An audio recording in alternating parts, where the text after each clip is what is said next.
Hey, teenagers, young people, thank you for being here. Thank you for being here. I keep saying this all the time. You're here.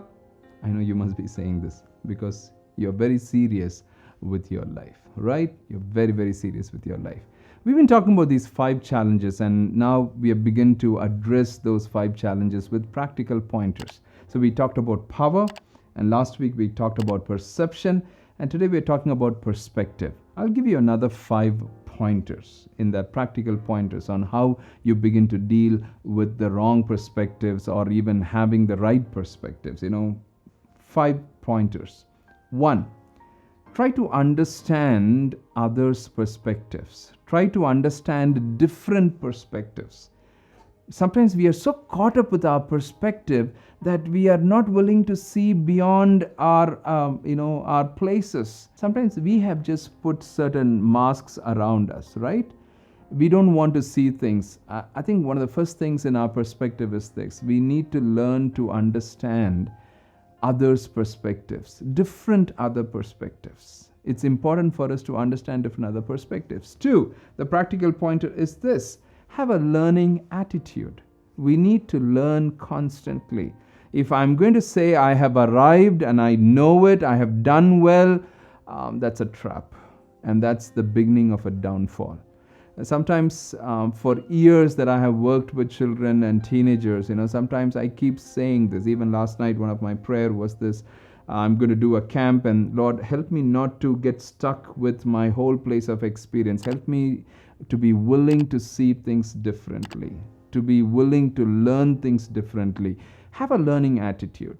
Unless we are willing to learn, our perspectives will not change. We will still hold on to certain perspectives. I'm not saying that our perspectives are wrong, we have to constantly change. No, that leads to the 3rd point. The 3rd point is this: if your perspective is right, you hold on. Hold on. Don't give up. Don't get distracted. Don't shy away. If your perspective is right, if your perspective is godly, if your perspective is something that honors God, if your perspective that is anchored in the Word of God and the God of the Word, if your perspective is right, hold on. Don't get distracted. Don't get shy away. 4, have others to question your perspectives. It's okay for others to question your perspectives. Sometimes, many a times, teenagers say this. Not just sometimes, many a times. Young people say this. It's like when somebody questions, I need to immediately answer. I don't even have the answer. Excuse me, you don't have to necessarily answer to every other question that comes your way. You don't have to.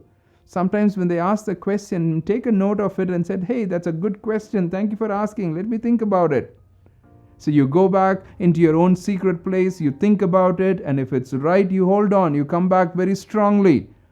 If it's wrong, you're questioning, things are shaking, then you need to change and begin to work with that and come back and say, hey, that's the right question, So I had to change certain things. It's okay for others to ask questions. Allow others to ask questions. Have people to ask questions. I was reading something some years back about one of the top companies.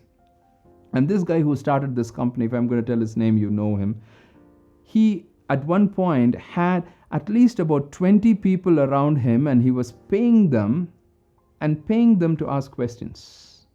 He paid them, and he said, your whole job is to keep questioning me. Why am I doing what I'm doing? You have to keep questioning me. That's amazing, right? That'll be a nightmare for me and all, having so many people ask questions all the time and things like that. But he's one of the top in the world because of that. He was willing to allow others to ask questions. And the last perspective to deal with that perspective place is this: keep growing. Don't get stuck. Keep growing. Don't get stuck. Every day we need to grow. This is one of the questions I ask young people. Every night I ask this question. When I kneel before the Lord, I ask this question: have I grown in some way today? If I'm going to get into a rut life, doing the routine thing again and again and again and again, and I'm not growing in any ways, learning something new, somewhere I have pushed myself beyond my comfort zone, pushed myself a little bit, if I have not done any of those things, I'm telling you, I'm not growing. I've got stuck. Absolutely got stuck. I've seen people doing the same job for years. They've not grown even a bit.